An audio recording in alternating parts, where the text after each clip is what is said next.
Welcome back. It's 8:24 and almost February because next month is Dental Health Month for pets. Proper oral care is an important part of keeping your pet healthy and happy, but many of us aren't sure what we should be doing. So joining us now from Pet Valu is animal care expert Ariel McTavish. Good morning, Ariel. Good morning. Great to see you again. Thanks for having me. Well, let's talk about pet dental care. I don't think people realize just how essential this is for dogs and cats. Yeah, absolutely. So dental care, just like with us, is a really critical part for overall health. Dental disease itself can affect your heart, your kidneys, your liver. So it is really important not only as preventative care, but support as they age as well. 90% of cats have dental issues by the time they're 4. And for dogs, it's in the 70 to 80%. That's amazing. Okay, fascinating. So let's take a look at what's going on with what you brought in. Let's begin here. This is the brushing of the pet's teeth. Now, yes. I am not sure how I would brush an animal's teeth.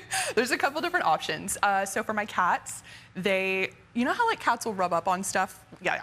So I hold their toothbrush horizontally and I put the toothpaste on it this way. Yeah. And I literally just hold it here. And because the toothpaste itself smells kind of chickeny, it's a little flavored, their default setting is to kind of rub up on it and it goes right in their mouth. And then both of them just bite right down on it. So I don't even need to stick it in and scrub it or anything. Whoa. They just get right in there. Talk about a self-feeding cat. That's fantastic. Yeah. Oh, okay, well, maybe for dogs. So, I mean, we had a dog. We never brushed her teeth, mostly because I didn't know I had to, A, so thank you for this segment today, and B, she hated me touching her mouth in any way.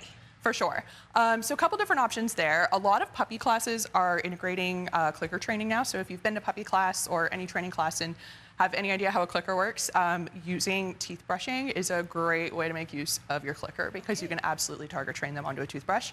If that's not your thing, or if your dog is just very averse to having their teeth handled or their mouth handled, my personal dog is very sensitive in his mouth. There's a ton of different additives, chews, things you can mix into their food that will all help kind of manage that plaque. This, for example, this stuff called plaque off. Yeah. Really works. It's pretty self-explanatory, but that goes in the animal's food and yeah. So get rid of the plaque. This one here is a chew, and then there's also a powder option. So it really, again, depends on the individual dog. Some are more susceptible to things in their food, not a fan. Some of them prefer a chew, so it really just kind of depends on what works for the individual animal.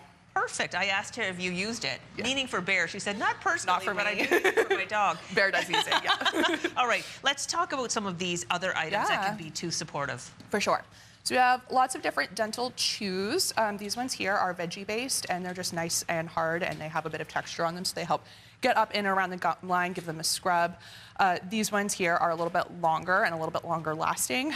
They are minty fresh, so they do leave a little bit of minty flavor on their teeth. I do use these ones with Bear. And then if you've got puppies or dogs with sensitive teeth, synthetic chews that are a little bit more malleable but still get up in those gum lines and are in between the teeth will help make it a little bit easier for them while being gentle on their gums. Okay, we're pretty much out of time, but let's talk quickly about the food you brought in. For sure. So if all of these things are not working for you or you need a backup support, then dental kibble is always an option as well. It's larger, it's cooked a little bit longer, so it's a bit harder, helps encourage the chewing process. Perfect. Okay, last question before we go in. I know it's going to be a quick answer because we're pretty much out of time, but how can you tell if your pet might actually need a little dental care? For sure. So if they're picking their food up and dropping it is a really common one. Cats will sometimes avoid their food altogether. Pawing at the mouth, excessive drooling, those are all kind of red flags that you want to get in and get checked out. All right, Ariel, thank you so much. Thank you for having me. And we put a link to Pet Valu's information so you can find out more about pet dental care.